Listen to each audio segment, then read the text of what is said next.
गांव में सरकारी हैंडपंप के आसपास कुछ विचित्र घटनाएं होने लगी। सभी लोग उन घटनाओं से अचंभित थे। अरे दीदी, का तुम रात सुने रही? ये हैंडपंपवा खुद चलत रहा। राती 12 बजे भला कौन पानी भरे आई? हमें तो बहुत डर लागत बा।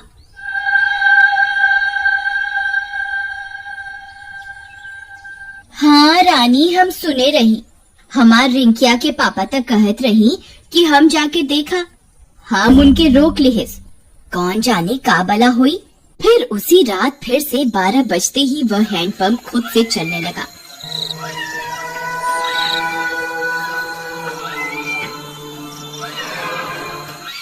सभी गांव वाले सुन रहे थे, पर किसी की हिम्मत नहीं हुई कि जाकर देखे। फिर सुबह होने पर, अरे मीना दीदी, चला हो, हैंडपंपवा पर पानी भरे के। हमें अकेले जाते डर लागत बा। फिर वे दोनों हैंडपंप पर जाती हैं। वहां पहुंचकर उनकी आंख फटी की फटी रह जाती है। वहां किसी के पैर का निशान होता है जो इंसानी पैर से दुगने साइज का होता है। ई देखा हो रानी, हम कहत रहे ना कुछ गड़बड़ जरूर बा। ई देखा, भला किस इंसान के इतना बड़ पैर हुई। तभी वहाँ पिंकी आ जाती है। अरे दीदी, क्या हुआ? आप दोनों इतनी परेशान क्यों हैं? ये देखो बहन, इतना बड़का पैर। लागत है कौनो शैतान ई हैंडपंपवा पे आया रहा। कम ऑन दीदी, कोई प्रैंक कर रहा होगा। हमारी सिटी में तो ऐसे बहुत करा जाता है। अरे आप शहर से आई रही पिंकी बहन, आप ये सब ना समझी। फिर रात होने पर हैंडपंप फिर खुद से चलने लगता है।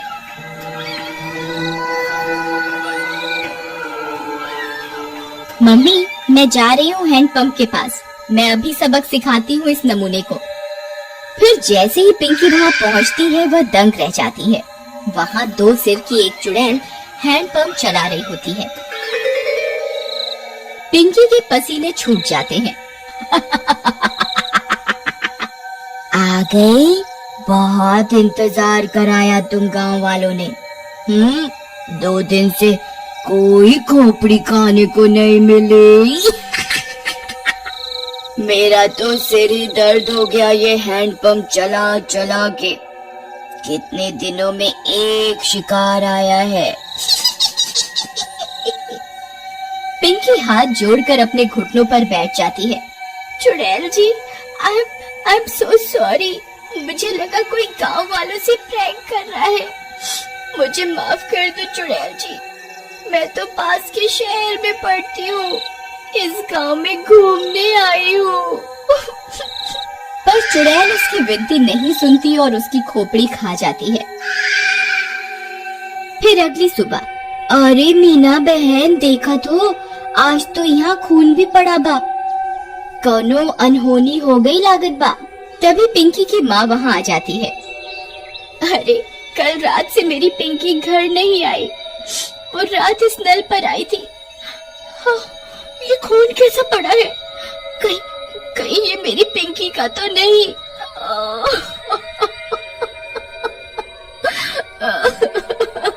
अरे भौजाई, हम उसे कल ही कह रहे कि ज्यादा लेक्चर का झाड़ो। लगता है उसके साथ कुछ गलत हुई गवा। थोड़ी देर में झाड़ियों में उन्हें पिंकी की सिर कटी लाश दिखती है।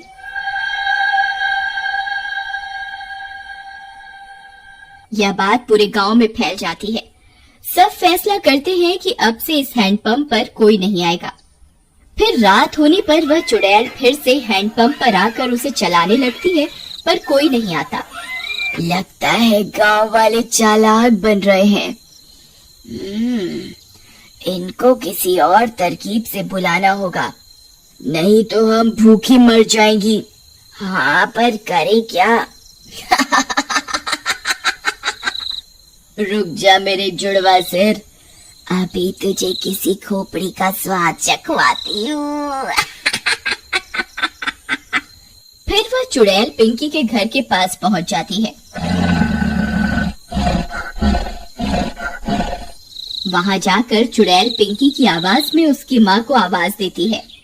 मम्मी, मम्मी, दरवाजा खोलो मम्मी। मम्मी। पिंकी की आवाज सुन उसकी माँ झट से दरवाजा खोलती है। वह बाहर चुड़ैल को देख पिंकी की माँ कांपने लगती है। पिंकी, ये तुझे क्या हुआ? चुड़ैल की एक खोपड़ी अपनी लंबी जीभ से पिंकी की माँ को जकड़ लेती है। मैं कोई पिंकी विंकी नहीं। तेरी पिंकी तो कब की हजम भी हो गई होगी। अब तू मेरा खाना बनेगी मूर्ख औरत। फिर चुड़ैल उसकी खोपड़ी काट कर निकाल लेती है और उसे खा जाती है।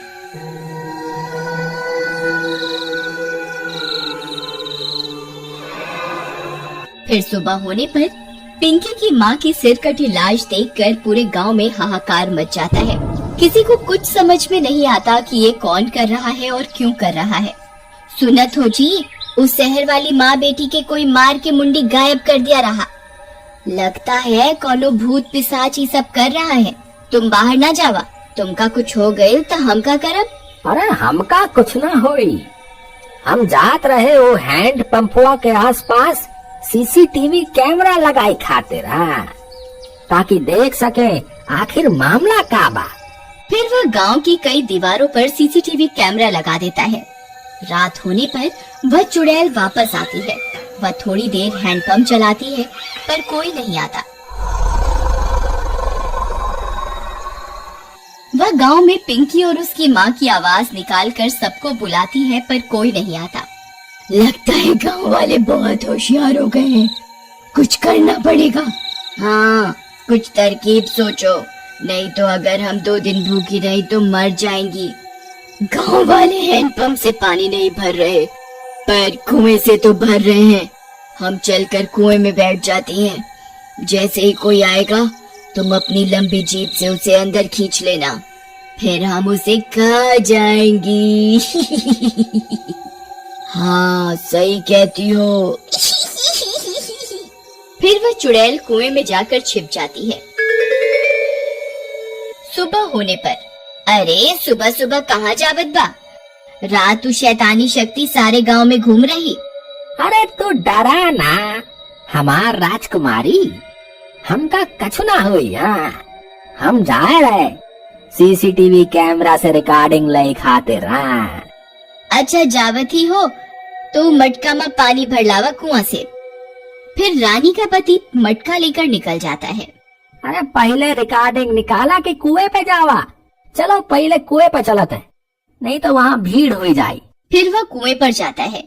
जैसे ही वह कुएं में अपना घड़ा डालता है, चुड़ैल का सिर अपनी जीभ से लपेटकर उसे अंदर खींच लेता है। वह कुछ बोल भी नहीं पाता और चुड़ैल उसकी खोपड़ी खा जाती है।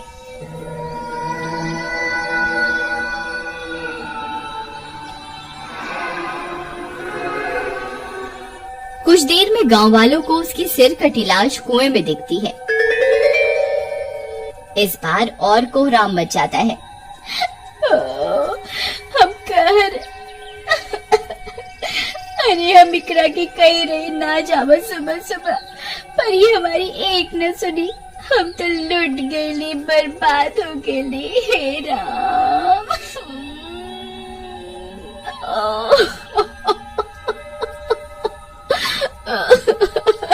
पर तुहार पति सुबह सुबह आया क्या करने रहा? फिर रानी ने बताया कि उसके पति ने सीसीटीवी कैमरे लगाए थे गांव में, जिससे यह पता चल सके कि आखिर मामला क्या है। फिर वे सब गांव वाले सीसीटीवी कैमरे से रिकॉर्डिंग निकालते हैं, टीवी पर चलाते हैं और चुड़ैल का सारा सच उनके सामने आ जाता है। वे यह भी सुन लेते हैं कि अगर वे चुड़ैल 2 दिन भूखी रही तो मर जाएगी। गाँव वालों, हमारे सामने एक बहुत खतरनाक दुश्मन है। इसे हराने के लिए हमें बस ये करना है कि हम 3 दिन तक अपने घरों में कैद रहें, नहीं तो ये 2 मुंडी वाली चुड़ैल कई और लोगों को अपना शिकार बना लेगी। मैं गांव में 3 दिन के लॉकडाउन का ऐलान करता हूँ। लॉकडाउन होने के बाद वे चुड़ैल 2 दिन तक गांव में आई अपना शिकार पकड़ने के लिए। उन्होंने कई तरकीबें लगाई पर कोई अपने घर से बाहर नहीं आया और वे दोनों चुड़ैल मर गईं।